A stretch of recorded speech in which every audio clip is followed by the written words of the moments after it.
G'day legends, welcome back to another episode, Young Nomad Style. As always, hope you're healthy and well wherever you are in the world.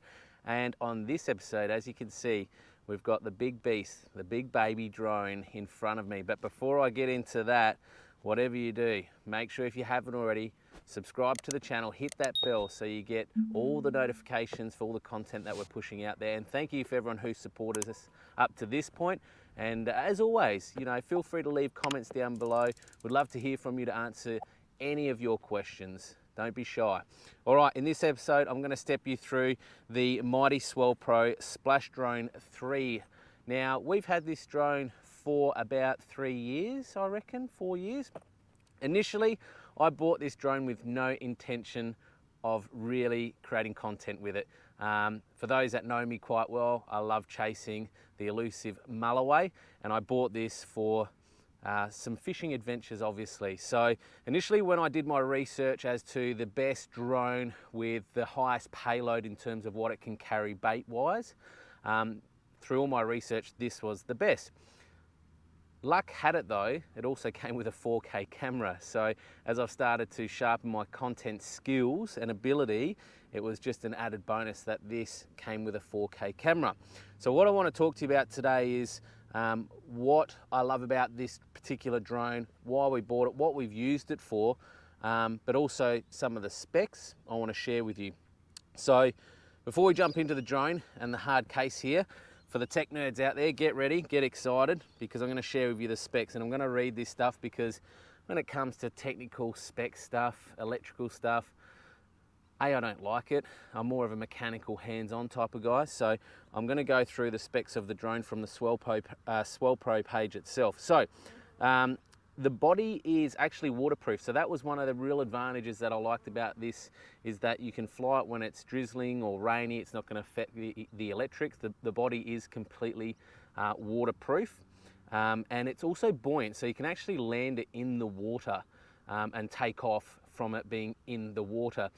I've seen videos of this drone actually being flipped upside down, and there's a way you can do it in manual mode, professional mode, which I'm obviously not, where you can flip it back over from being upside down and it can lift off the water and take off.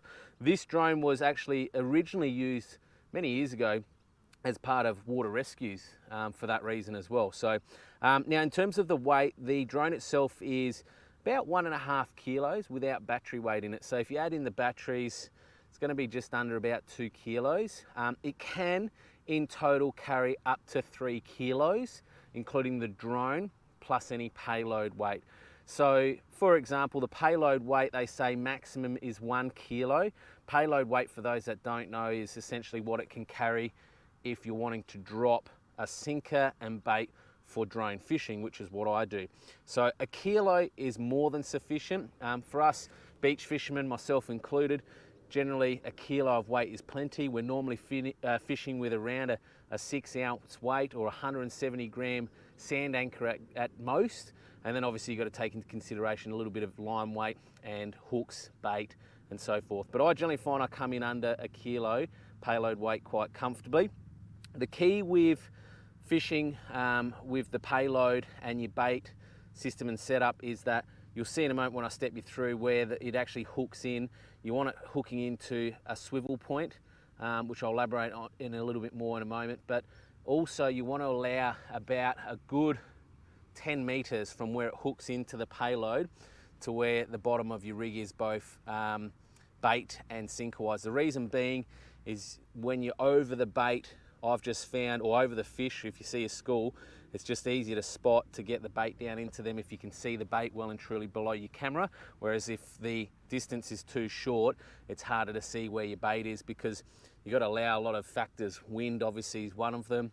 So when you think you might be over the school, if you can't see your bait and your bait's behind you, you might be dropping it behind the school. So generally, rule of thumb, somewhere between 8 and 10 meters is the perfect meterage ratio to have it from your payload to where your bait and sinker point is. Now the drone itself is, let me just have a look here, 3 kilos. You've got dual satellite options as well, which is really good. The calibration, it does take a little while, particularly the manual way. There's a quick way and then there's a manual way. I always do the long manual way just because when we travel, I travel long distances, and you just want to make sure you get the right satellites, because if you don't get full calibration right, that is where drones go missing and damage can be done. Charging time is around 90 minutes per battery. I'll get into the battery in a moment as well. They are 4S's, 15.2 volt lithium batteries as well. So they generally last flight time, I find, if I'm flying with weight and bait and dropping for fishing, yeah, you're probably getting 25 minutes flight time at most. So I know the DJI Mavics last a little bit longer. One of the things I like about the DJI over these is the way the batteries can come in and out is a lot easier. You'll see in a moment here, putting the battery into this is a little bit tedious, but you will get more flight time obviously with a drone that's lighter. This is a big drone. This is pretty much as big as you can get without going a commercial grade. So about 25 minutes is what I say allow flight time. Now, in terms of the distance that it can fly up to over about a K, 1.3K radius from you, which is quite an extensive way. I've had this drone pretty much where I cannot visually see it, but what I do like about this drone with the controller, it does have a digital display, so you can actually see what's happening as the camera sees it as well. The remote's quite light, 660 grams in total. But that's pretty much it about the tech questions, I guess. Was there be anything else, love? Weight, duration, distance.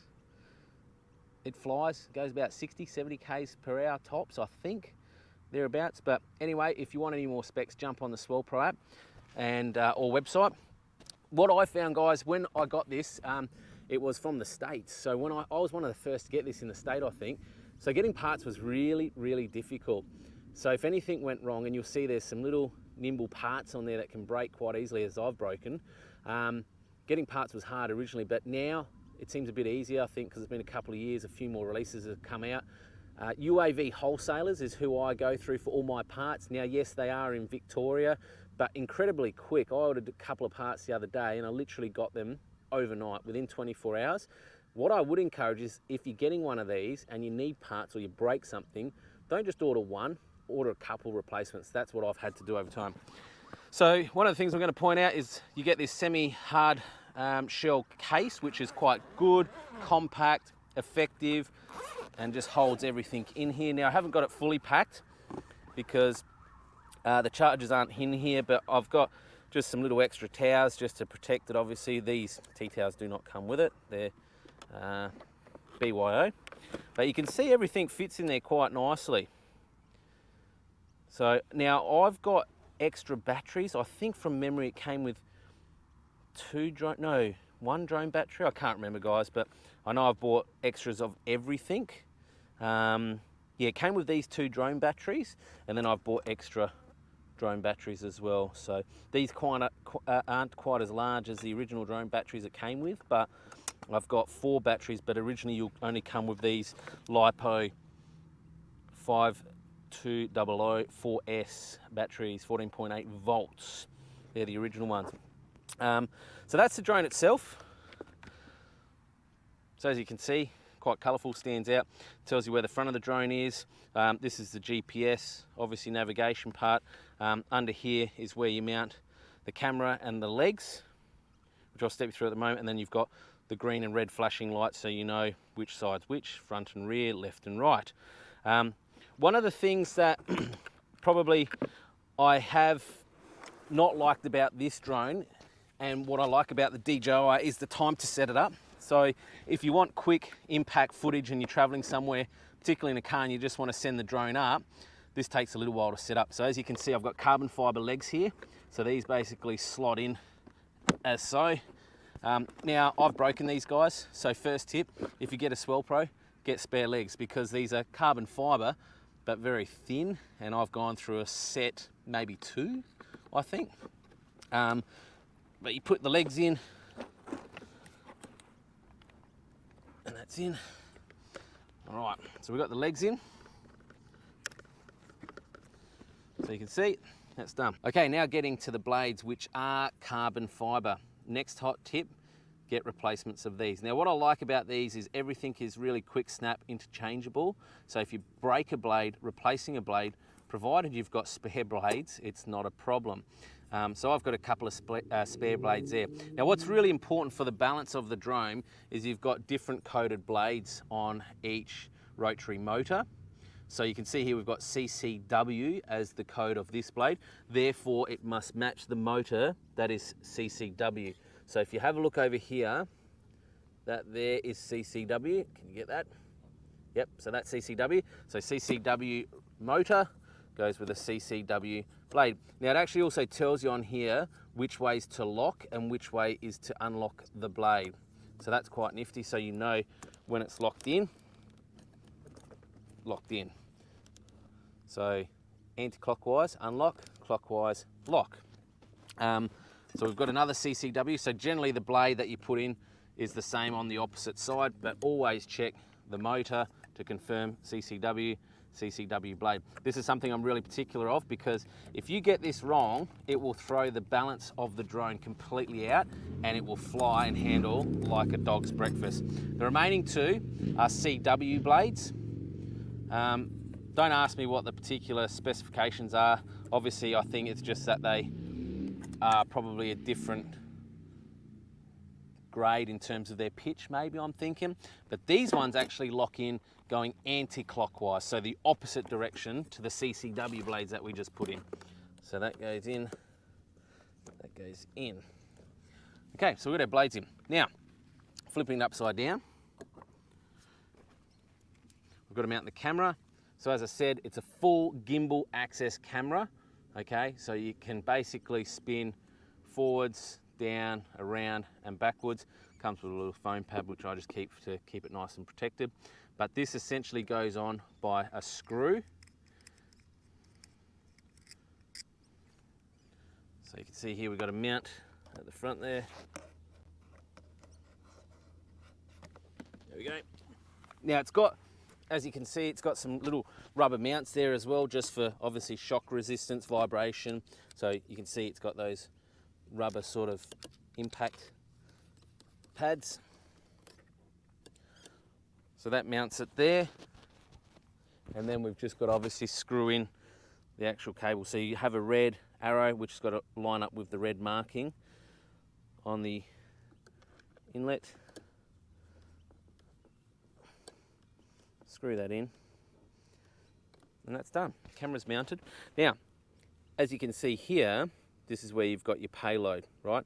So this little ram rod goes in and comes out when you release your bait and your weight as such when you're fishing. So essentially the swivel, the eyelet of the swivel on my setup is what I hook into there. So there's no bows as such in my line, and it goes into a swivel. I just find it drops a lot easier, a lot cleaner. So that's the payload. That's how that releases. 4K camera on a full gimbal. Now, this is inside the drone, and this is where I said, unlike the DJI, it's a bit loose when it comes time to mounting the battery as such. So you pull this off, okay, it is connected, so you've got to be careful. Here you've got your power supply. Your battery obviously goes straight into your power supply, okay? And then it's just a matter of tucking that in, and you've got a Velcro strap. That straps it in on top of the main circuit board. Then you just got to make sure that, you'll see on the lid here it says front for the GPS membrane. You can see here you've got these silver stripes with orange arrows that say front. So you've got to make sure that they all line up so that the drone know which way is front, forward once you calibrate it. Now I'm not going to go through the calibration process because that is a whole different video, but that's it. The drone's armed and ready to go. Now this is what I do love about this drone, is the size of the controller. As you can see, awesome. There's no phone. It comes with its own virtual display. As you can see, we'll turn it on so you can see what the camera's looking at. So there you go. You can see what the camera's seeing, we can see straight to our receiver remote. Is that better? No, not really. How about that?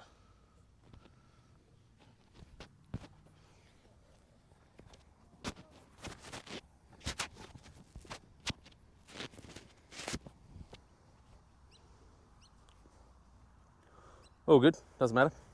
Anyway, you get the gist. So on here, we've got our airdrop switch. So that's essentially what will drop your payload. You've got your video switch. So up is to engage the video on that switch. Preview is what it's on. So when you're flying, you just have it in preview mode. Obviously, video is going to exhaust battery time a lot faster. And then you can take photos as well by pushing down each time. We'll take a photo. 16 megapixel camera, I'll point out as well. So 4K video recording, 16 megapixel camera. In here, you've got your GPS. So right now it's telling us there's 16 satellites available. We've got 15.9 volts of battery fully charged, ready to go. And then you've got a return to home mode as well, which is really cool. So if you're out of line of sight or you panic and you think, what's going on? Something's not right here. Flick that switch to return to home. It'll automatically land within a few meters of where you took the drone off from. I've had to use it a few times myself. Once because of a really flat battery, another time because of very high wind. You shouldn't take this up. 25 knots, they say, is maximum wind. I'm literally shaking a little bit when it's even 20 knots. 10 to 15 knots, it's an absolute breeze. It's a big drone. It's got lots of power. The other thing that I'll point out with the drone as well, it does come with an app, a Fly Me app, I think it's called. Let's have a look here, which you can just download to your phone. It's compatible with Android as well as iPhones. It's just a SwellPro Fly app, but essentially you can log in here and that's where you can Bluetooth to have your Follow Me. So it does come with a little Follow Me device. So if you have that in your pocket or in your car and you send the drone up, it will follow you. The other cool thing about this app, it's pretty intense, it's almost like a flight simulator app, is that you can not only just fly the drone from this app, even if you don't have your remote control, but you can actually chart places where you want the drone to automatically fly to. So let's say if I said I wanted to take the drone off from here, I could. Once the drone's up in the air, I could chart for it to fly over to that next oval, the distance, direction, which way I want it to go, and land automatically. So you can almost set like a semi-auto pilot to the drone via using this app. So that's a little bit about the SwellPro Splash Drone 3, guys.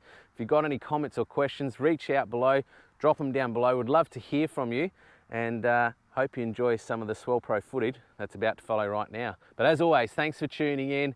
Keep safe and well, and until the next episode, it's bye for now.